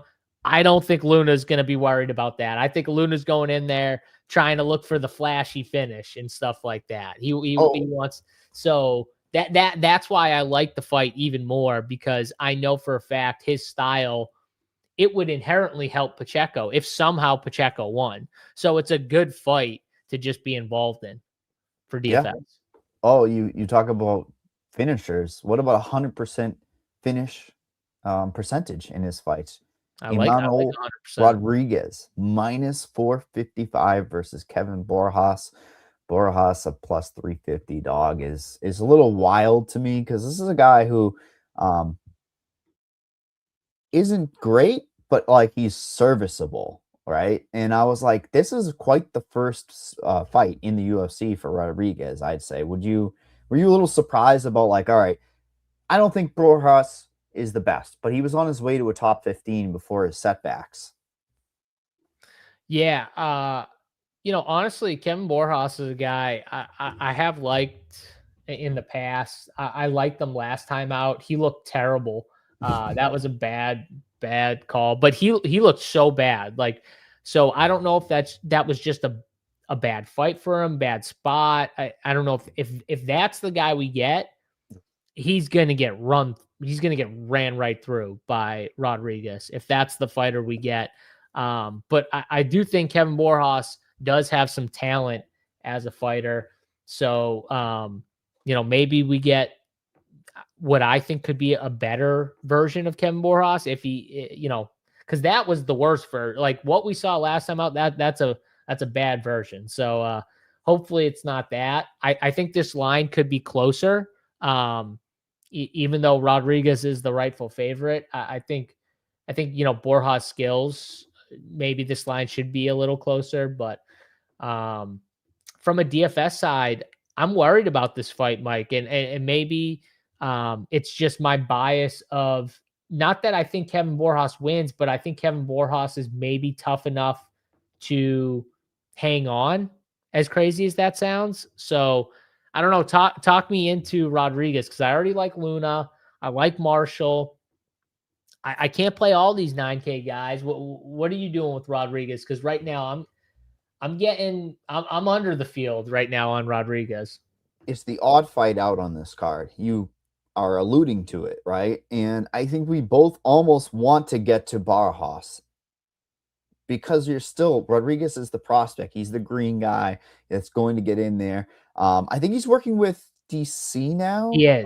That's DC's guy. DC was all over him during the Dana White contest. He wasn't calling the fight, but he was there. And like he went over, I don't know if you remember, he went over I told you guys, I told you after the fight or something like that. It's like, so yeah, this is DC's boy right here. I mean, that makes me want to take the minus 115 over a 0.5 takedown. Take a path of least resistance. But like you said, if Borjas is at 100% and not as damaged goods as we imagine, he hadn't been stopping takedowns. You've got the DS fight, the Van fight. Ronaldo Rodriguez took him down once. Do you know Ronaldo was expected to go in and get a knockout in that fight? All right. And Borjas wins it, but still gets taken down by the striker. I kind of like that. Do you? One takedown, Rodriguez? Yeah. I mean, working with DC, I could see him getting a takedown here. Yeah. I mean, I'd have more confidence in him getting a takedown than Taryn getting to that 2 that we liked for takedowns. I think there's a lot of paths for him to score very well. I think it's going to be easy to get overweight on the field. I'm looking at ownership on him at being 35%. That's going to be lower. How do I have him at a third of the field playing him? I mean, is it the minus 125 inside the distance that's driving that for Rodriguez? Probably. Yeah. I don't know. I think you're right. I think in general, I'm trying to make a case for Kevin Borjas for DFS, but I don't think he wins at the end of the day. So and that's what's that's what's getting me in this fight. But I'm definitely going to be lower on Rodriguez just because I can't be higher on all these 9K guys, and I got to take a couple stands here. And we still haven't finished the 9K range. We still got to talk about a few more guys in the 9K range. So. Well, everyone's a favorite. Everyone's a big favorite. That's the pricing we have, and there's just no such thing as a middle range. I believe Borjas limits scoring to a certain degree as well. So the whole 100.5 comes down to finish equity if you do or not. I mean, I want to gamble an under, but I don't think I can say that, right? Like, I don't think it's fair to say. And we don't need it. We still got 4 more fights left. We'll find We'll find a spot here. Maybe the over on strikes or something like that For this fight? for Rodriguez. But let's come back to it because I think there's some good ones left. Edgar Chairez coming in as a favorite against Felipe Bunes. Edgar Chairez a minus 310 on DraftKings Sportsbook. All the money coming down on him. Felipe Bunes a plus 250. When you talk about an A side versus a B side, it's pretty clear. The UFC is saying, Edgar, go out there, implement any plan you want. I think Bunes probably has 5 minutes of good offense in him. If that at altitude, I think he's going to have a tough battle down the stretch here. That Esteban fight, man, that was like brutal. That was even difficult to watch, if you remember. That was a bad style fight for him because he wants the fight on the ground, and Esteban was good enough to be safe. Because Bunes, one thing he does have is very good grappling. You start like scrambling with him, you do not want to scramble, with Bunes. He's very good and elite in that category. And on the feet, he's not as talented. He just throws kind of heavy. Whereas Edgar Chairez is like, he's pretty sharp on the feet. Go back and watch that Joshua Van fight, man. That'll tell you everything you need to know about Edgar Chairez. He is tough. He's durable. And he can set up a nice game plan. I mean, he won that first round against Van pretty clearly. And he's got nice leg kicks. He's got a really nice jab he puts out there. He was hurting Van. And then Van had that big second round. But even in that second round, Edgar Chairez got really, really hurt to the point where the ref almost stopped the fight. They let it keep going. And then he ended up coming back in the second round, hurting Van at the end of the second round. So even though Van won the round, it was closer at the end. And that just shows you like the durability of someone like Chairez against someone as good as Joshua Van. And I don't think Bunes on the feet is even close to Edgar Chairez. I think it's a clear mismatch on the feet. And I think Chairez's grappling can keep him safe because he does have good grappling as well against Bunes. The only thing I would fear is if somehow he wanted to be stuck on his back trying to play jiu-jitsu against Bunes. That wouldn't be smart. I don't think he's going to do it, though. He seems like a guy with a pretty good game plan, Chairez, and knows what he's doing. So I know he hasn't beat like a ton of the step ups that they've given him, obviously losing Tyra and Van, but those are like the elite levels, obviously. I think this is one where Edgar Chairez comes in. I think he puts a beating on Bunes, and I think it's a spot where Chairez second round finish, probably by KO, is what I would bet, because like you said, Bunes does have about 5 to 6, 7 minutes of cardio. But once that thing goes, Edgar Chairez is just going to put volume all over this dude. And he builds in fights. So he'll start out with the jab, the low kick, and you'll see it like slowly build and build and build. And I think it's just going to wear on Bunes. So give me second round finish here. I think he finishes him by KO. I don't think he's going to want to grapple with them, but he does have grappling skills. So that's why I'm saying like second round finish, I think is what happens. Yeah, Chairez second round finish on DraftKings is a plus 400. It's a nice number. It's a very, very nice number. And again, doesn't Chairez jump the gilly a decent amount? Or is it the arm bar? I can't remember. No, he jumps and just holds the head and jumps. I wouldn't be shocked if Bunes shoots a takedown and he jumps that thing. It's a trap line. It's literally, they're like, come on, take some under. See, second round KO at plus 700 is that is juicy. I got to bet that right now. That is some juicy stuff right here.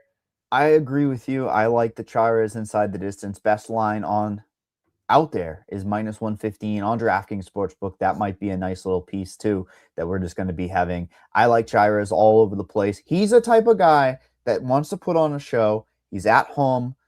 He comes out with the bullets, you know, like the Mexican garb, like machete almost. So he's going to want to come out here and get a finish and put on a show. This isn't a guy that's going to want to go to a decision at all. So that minus 115 inside the distance line could look like, well, he was going for it from start to finish. And he's a dude. He's not an easy finish either. You know what I mean? Like, he's not a guy that, and Bunez, the way he fights, Mike, he looks to finish you because all he does is throw bombs on the feet and try and get you down. And it's not position over. It's trying to get submissions.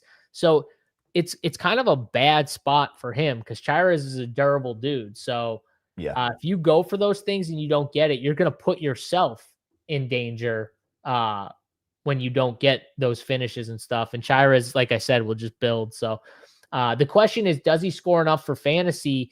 Because he's got to, even though he's only 9K, he's still got to outscore some of those 9.3, 9.2, 9.1, 9.4 price tags, Mike. So the question is, does he outscore it?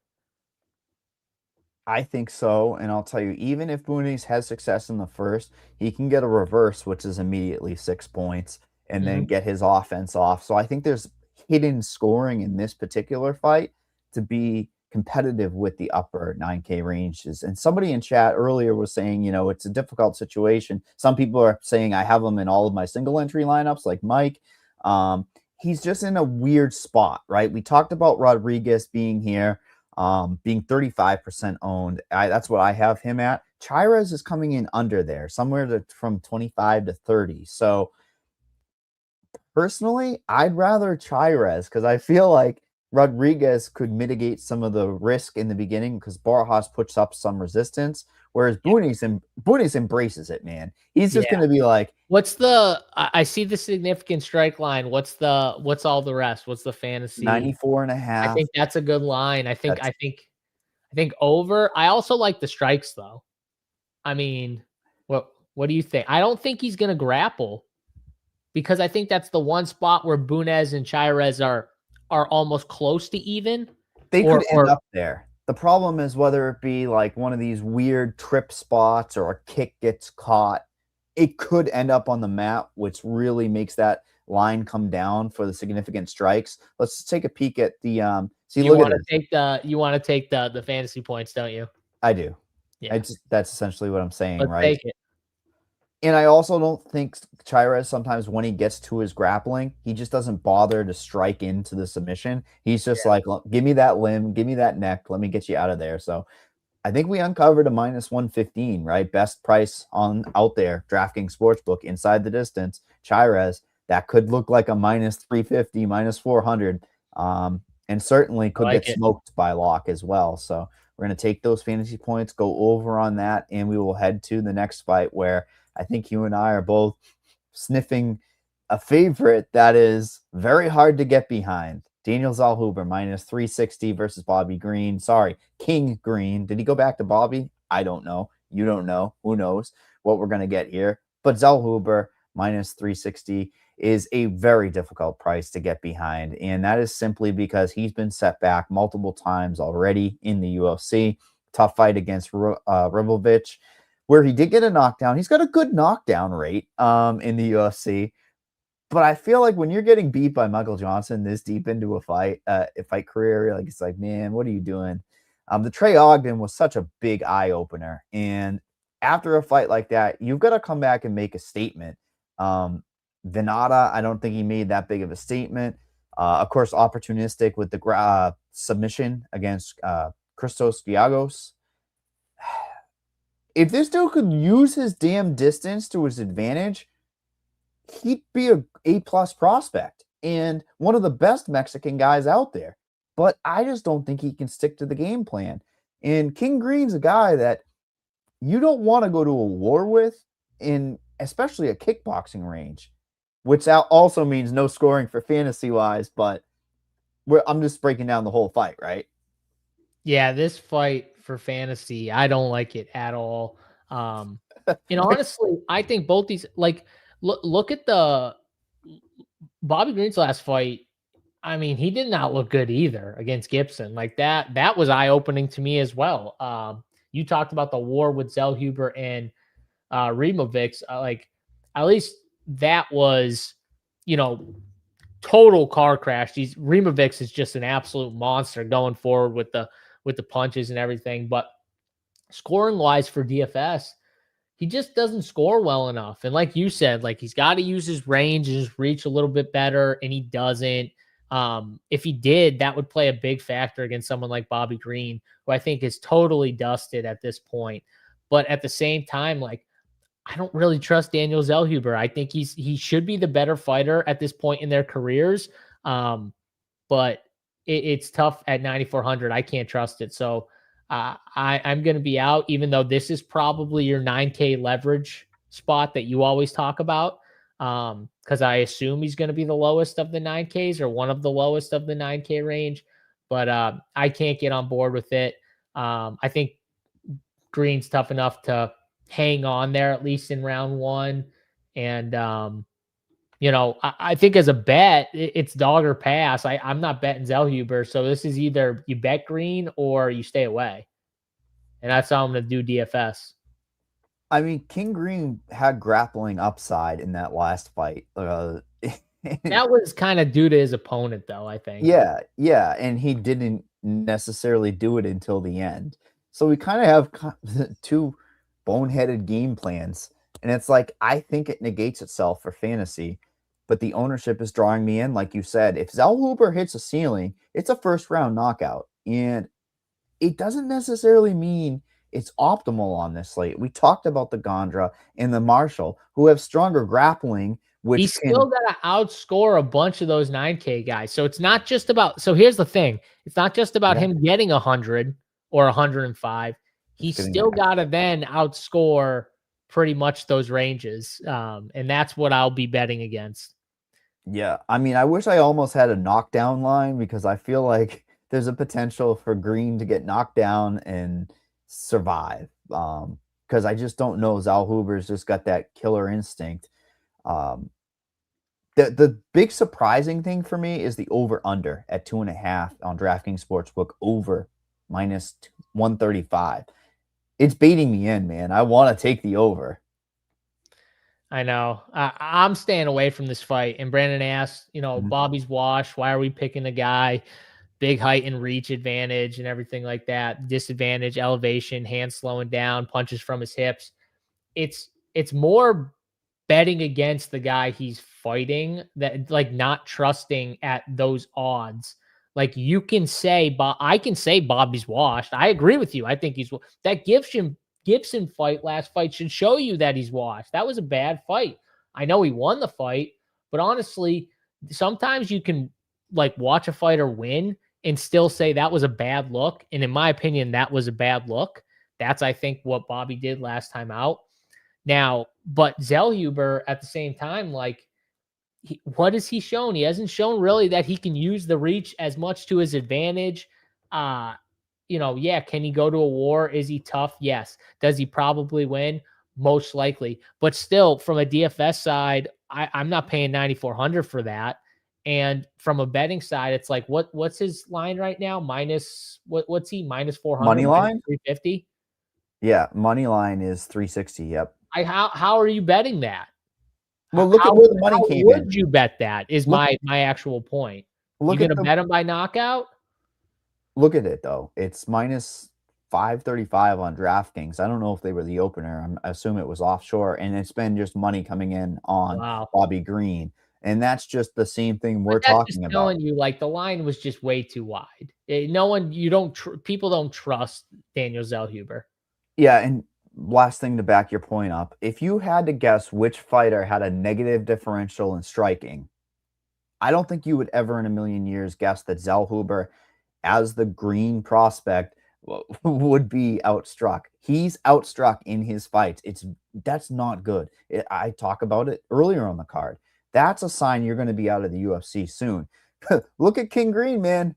6.3 out there over a lot of fights scored, and only absorbing 3.5 basically is very impressive. So yes. And what's funny is I'm not a Bobby fan. No. Like I've bet against him a lot. Also, though, I'm not really a Zel Huber guy. I bet against him a decent amount. That Rimovich fight, I was all over Rimovich. I thought that was in a great spot for Rimovich as a dog. And, you know, it's just one of those, sometimes they get matched up and you don't love it either way, but people will rather play, at least you and I would probably rather take a shot on those crazy punching bags. Like Pachenko is a better play to me based on ownership, ability to score than Green and the leverage built in, right? Yeah, but you know that people are going to play Green because he's got the name value and he's got the better spot. Yeah. He's absorbing that ownership, so it's easy to take those leverage pieces around him. And it's like, I don't think you have to go to a Medina. I don't think you have to go to a Moutinho, but like a guy like Pachenko would be interesting, right? Yeah, it's one of those cards. And this is pretty much spot on here. You know, I literally said if the line's way too wide at this price, it's just wrong, plain and simple. If that's the case, I want some Green as leverage. And yeah, I think you're going to see Bobby Green is going to clearly be the highest owned. It's terrible. The 7K and below guys. I think he's going to end up clearly being the highest owned. He will be by a mile. But I understand why, honestly. I understand why in a way. It's just when you know that for DFS, it's like, does that make you want to just get over on the other 6K guys and hope that two of the other 6K guys outscore Bobby Green? I thank you for saying that, because there's a person in this next fight that fits one of my molds that I love, and I'm terrified by this because I'm going to blow out on a limb and say Marlon Chito Vera, a dog, plus 245. I know he doesn't fucking score until he scores. He fits the Derek Lewis. It's terrible. I don't like it. Force him into a war. David Martinez, the prospect, working his way up, trying to get into the top 15, crack that top 10, minus 305 on DraftKings Sportsbook. Yeah, I have nowhere to go on this slate. And I talked about that 7,700 Chasson. I have no faith in her. And I think Chasson and Vera are virtually the same thing. They could score 45 points in a win. That's the damn truth. But at least Vera should be forced into striking over 3 rounds. I think the ability for him to have a veteran test against a Martinez who has not necessarily been extremely tested yet, right? Like, it's a guy who came in with the knockout power, and now he's going to a decision. There's not going to be a lot of volume, so I'm very concerned about the overall fight scoring. But when I'm looking at win equity, strictly win equity, Chito Vera has been a 50-50 split type of guy in almost every single one of his decisions. Judges love him. I don't know why. I think Chito could be a key cog to the slate when chalk runs out. To at least agree with that statement, I know you're not going to like Chito. It is fine. I think the power from Martinez is going to cause trouble for Vera and cause trouble for scoring overall. But it's a vet test type of situation for Chito. Oh, well, Martinez being vet tested. I think chalk runs out. Get what you're saying. I can't trust Chito Vera. You can't. So I don't even trust him. But I refuse to trust Chito Vera. No, I'm changing that. I refuse to trust Chito Vera. He might be the better fighter. Honestly, he probably is the better fighter. But he just doesn't want to fight, or he wants to fight, but it's too late. And against someone like David Martinez, I at least know David Martinez is going to go out there and he's going to throw. You know, not that he's going to rush forward, but he's going to throw volume and fight. And I just don't know that Chito Vera is going to fight. Man, I hope he loses again, because can we stop having Chito Vera even at the top of these cards? Like, he clearly doesn't want to fight. If he wanted to fight, he's more concerned with maybe getting hurt. I don't know what it is. He doesn't want to throw, and it's unfortunate because he's got power, you know, but he got a knockdown last fight. It's a hobby. Yeah, because he's looking for like the one big shot, but you can't go into a fight with the competition being, you know, better and better. And especially these young guys, and they come in with the chin now, and it's like, okay, like you can look for a big shot, but when you don't find it, you're losing every single time. Yeah, no, I agree with it. And my problem for playing him is that I do think a lot of these favorites win, and I'm clawing for the win equity. I know what I'm signing up for. I just think out of all of these underdogs, I guess the ownership is going to be here too, right? Like organically, it's 20%, which is actually pretty high for a big card like this, right? Who's 20%? Cheeto? Cheeto, I believe, name value wise, is 20. God. You probably like Boonies over Oh, over Vera. oh God. You hate on me for sighing. Now you're sighing. Yeah, because you just made me sick. 20% Cheeto Vera. That's what I think he's going to come in at. Well, nobody's going to play Martinez because he's like plus 600 on DraftKings Sportsbook to win by a finish. I don't think he scores very well. I don't think his fights overall scores well. I just don't know with your builds how you can, unless you're doing that crazy build like you said, which is 2 of the super dogs. You're getting leverage those and builds being are crazy. viable. You'll be so different on this card if you do shit like that. I know. So what if I take Vera with money on the table? Yeah, you could do that. Yes. I mean, I don't know. I'm just trying to open my lineups up a bit. So if I'm taking a Vera and a Terran, I'm not getting too far up the board. So then I'm hoping that 8K range, right? Upper 8Ks are scoring. There's just different ways to attack this. And I think it's telling that our pick 6 is saying 72.5 fantasy points for David Martinez. Because based on that money line, what is my rule of thumb? Minus 300 should be equating to like 85 points. That is value. I'm taking the other side, so I can't necessarily take the over. But that is a crazy guys line. are going to score like shit and win. So probably a decision here. Both guys score like shit. So Cheeto loses? You think he's out? It's got to be. I don't know if he's out, but I think he would be based on salary. I hope he is. That's what I'm saying. I hope he is if he loses. I can't stand watching him just stand there. Drives me nuts. It's just frustrating. I mean, I got a lot of chat in here going, Martinez too good, Cheeto going down. Yeah, do you like the significant strike line? How can you trust Cheeto? It's funny how I talk out of both sides. You're trusting him in DFS and betting. But we talk about 2 things, right? It's the betting and then the fantasy. So my mind is always centric on fantasy. I think he's a cog to when he wins. It's probably through a fluky type of knockout, or I don't know. They're forced into a war where he scores, that he wins. Because he's not going to win. I feel like this matchup sucks for him too, because Martinez is just going to use his kicks, stay on the it's just bigger. He's going to have to come forward to make something happen. Like he's going to have to. Look at the defense too for Martinez. 49 against Rob Font in a decision, and then Franklin should have went for takedowns, but that's neither here or there. 46. He's really mitigating anything coming back, so I think that's a tight line. Like it's his style makes sense. He fights smart. You know what I mean? He knows when to get in, get out. Uses kicks to stay at range. Like So by the way, for my future sided mind, because I'm thinking that way.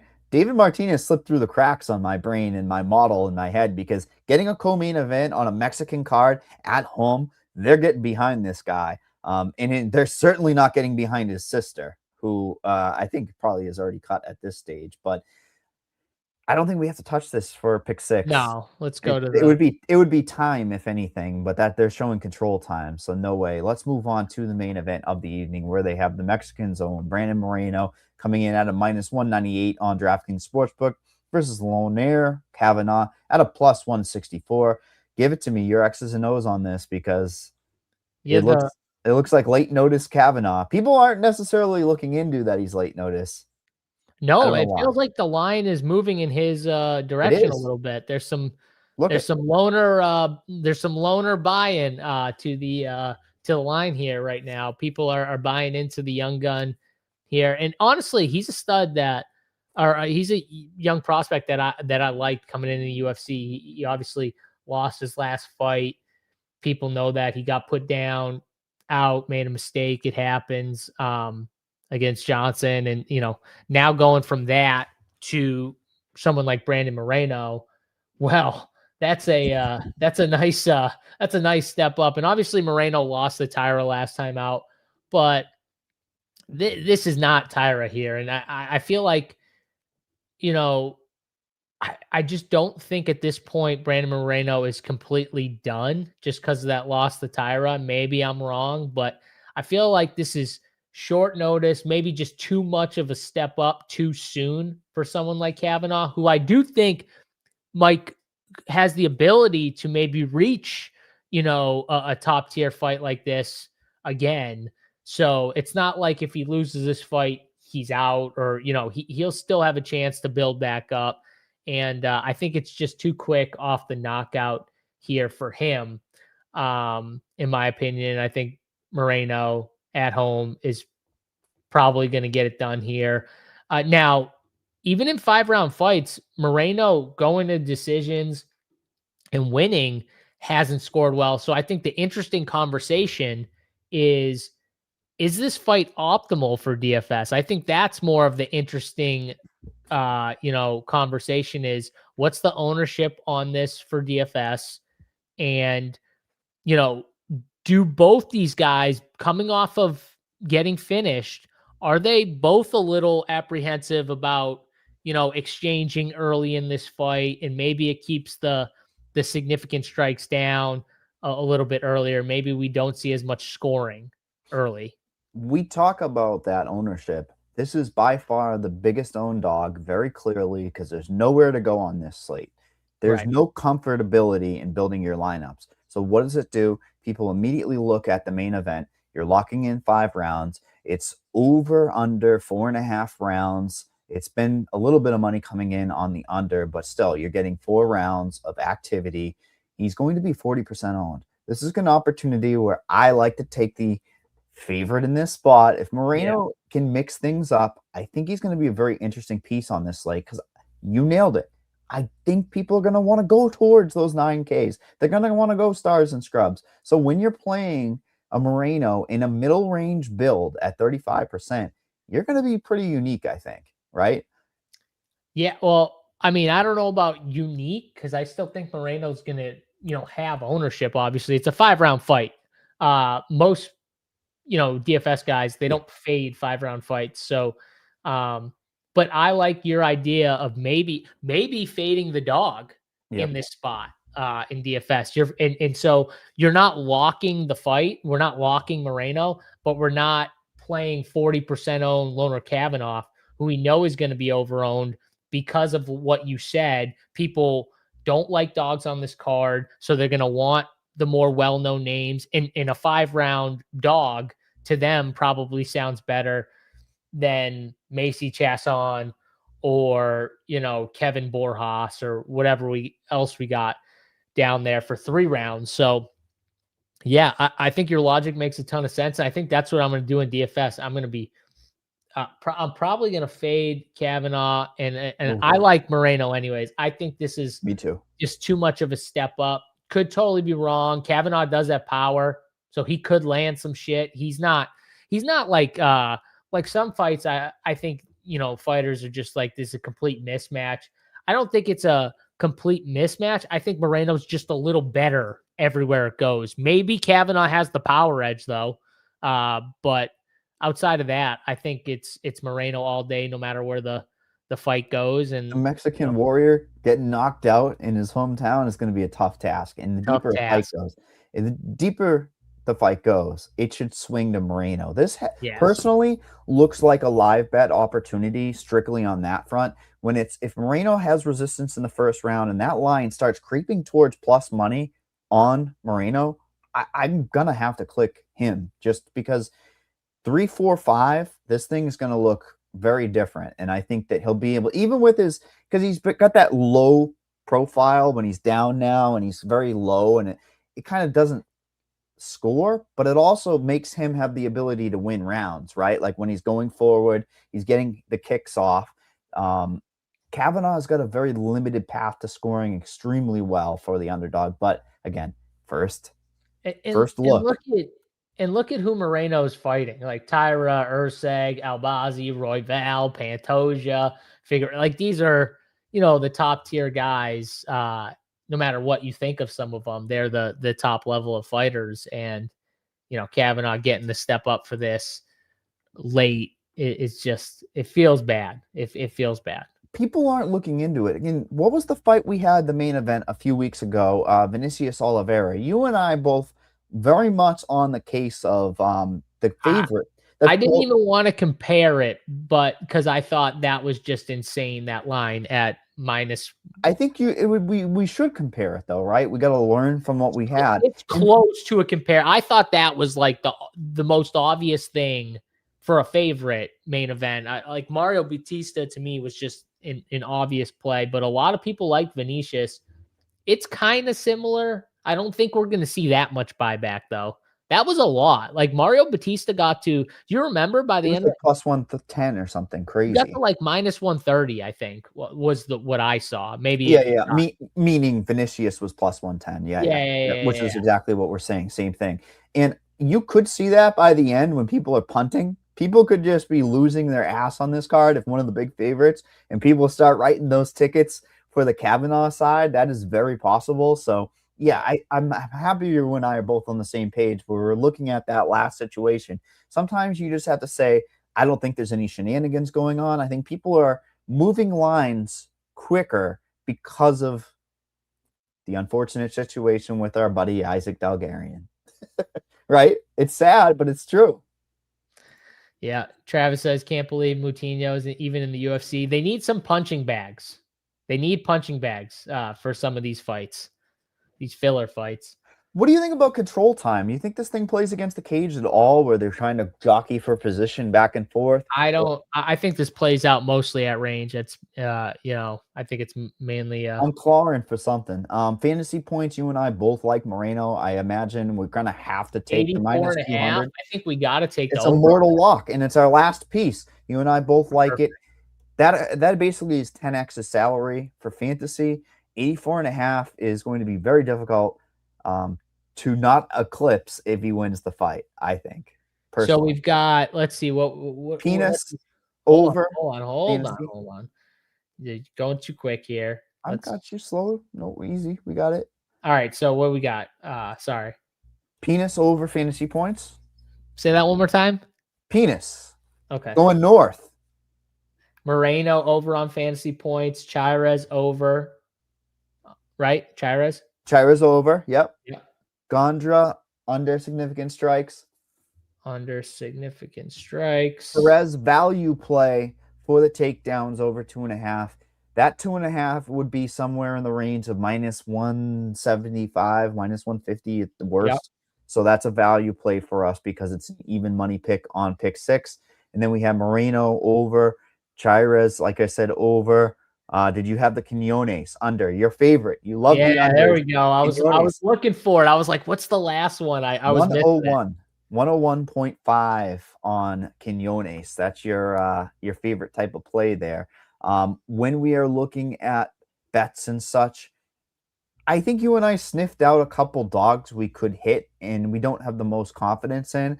Would it be safe to say Chasson would be a dog we would like? I think even the plus 3.5 rounds, winning a round would be a good one on that particular case.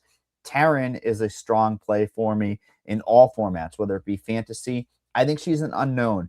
When she wins this fight, she has a pretty large ceiling, I would imagine, against Carete. You've got the balance of win equity on a tough slate. She's going to be a core play for me, whether I like it or not. And at least I can rebuild from my showdown slate if I have to.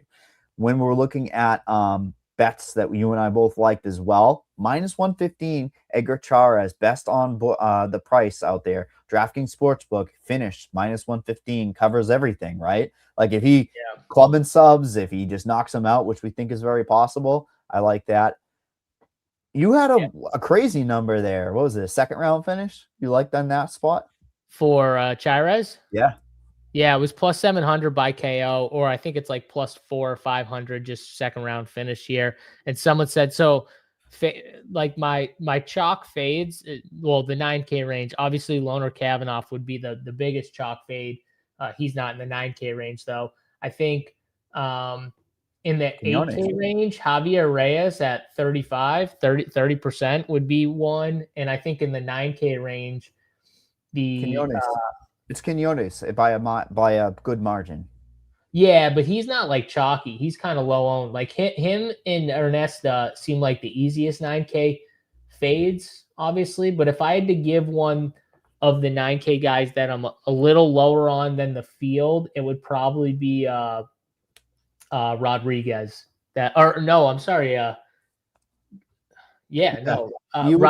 and Gandra. I'm the lowest of the because I'm higher on Luna, Chires, Pinas, Francis Marshall. I like so.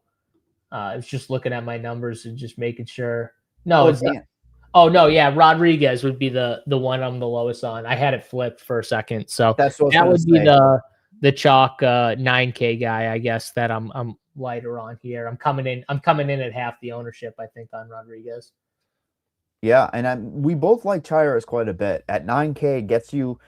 It still needs to be competitive with the Marshalls of the world, the Gandras of the world that we both like as well. But Chires could easily outscore either of those two guys. So with salary being so valuable, he's going to be a cog to it, right? Like because he's 9K, and that extra couple hundred could mean a lot on these builds. So I think he's going to hit a decent amount. But did you give a favorite bet? Favorite bet on the slate? I mean, I'd be hard pressed to not say Chires inside the distance because I do think he's just going to go for it. What was a big number here? Let me get a bigger number. You tell me something while I'm coming up with my last. I like the Chires by KO is the one that I like. So I'm going to bet that second round finish for Chires as well. Those are two that I'm going to bet. So are you going to touch Schultz? I would touch it by submission because I'm definitely going to bet Pinas by knockout and under 1.5 because you can get plus 120. You should probably do it just by sub. God forbid Pinas club and subs. You actually have that covered. I don't know if there's that big of a difference. If it's like a point, you should probably cover. I don't even think he's going to mess around if he knocks him down. I just think he's going to try and go for the hammer. Yeah. There was a takedown. Oh, I mean, I like the Taran takedowns too. We were talking about that earlier. That's a good one. Give that one. That's a good one. Yeah, 2 takedowns, Taran. That kind of is perfect. 2 takedown Taran plus like 185 on DraftKings Sportsbook. Pretty good one there. It's funny to be inherently taking on risk on a newcomer, but she just was scheduled and she's at home. She's going to have the judges in her pocket. She's probably a stronger play for the plus 3.5 rounds than Chasson, but yeah, especially the way Carete fights. Yeah. She fights to a split decision, type fights. And yeah, we talked about Vera. You can go back and watch it. We spent plenty of time on Marlon Chito Vera. So I'm the only one, and I just think the knockdown rate is pretty elite for him. I always look at that. Vet tests for Martinez. Problem is, it's not going to score very well for fantasy. Do you think the chalk wins out, though? Do you think there's a world where a lot of these favorites win and then it just takes an underdog that scores? I'm not going to call a stack or anything. Yeah, I think that's the chalk path, honestly. Like a loser even winning that scores well wouldn't shock me at all. Someone that loses a decision, like if somehow Pacheco doesn't get finished, and he loses by decision, but he scores like 45 in the process. Well, we were uncovering it. I mean, he is a scorer. Because he'll throw volume on the feet, especially as you get tired here. So. 140, 204 significant strikes and 2 straight losses is actually a sign that you're going to be UFC tenured type of guy. All he does, man. All he does is throw. All he does is box. Yeah. I'm surprised you didn't take any Luna props. Luna seemed like your type of guy. Luna I told you club and sub. There you go. So that was a big number too. And I'm sure club and sub in round 1 is even better for Luna. Probably. It's probably nice. Well, let's bring us to next week, man. We're back on the UFC grind. We've got a lot of fights being announced. We've got the UFC coming up in the White House. You know, that card should be this week. That'll be very fun. But what was announced yesterday again? It was Yuri and Olberg. Yeah. I mean, I don't know about Cool. that. That could be they could just give us Spider-Man the White funny. House announcement. That's all we want. Give us we want to hear who's fighting at the White House. That's what we want. Come on, Dana. I don't care about Yuri. I can't wait to talk about how Yuri's not as good and he finds a way to win every single time. And he's not, Yuri drives me nuts here, but that's going to do it here for the Run Pure Sports UFC show, guys. Hope you enjoyed this 2-hour show. If you did, smash the like button and subscribe to the channel here. Check us out, runpuresports.com. Good luck in your UFC on DraftKings and DraftKings Sportsbook for tonight's card. For Mike, I'm John. We'll catch you guys next week. Same time, same place. Till then, we're out of here. Peace.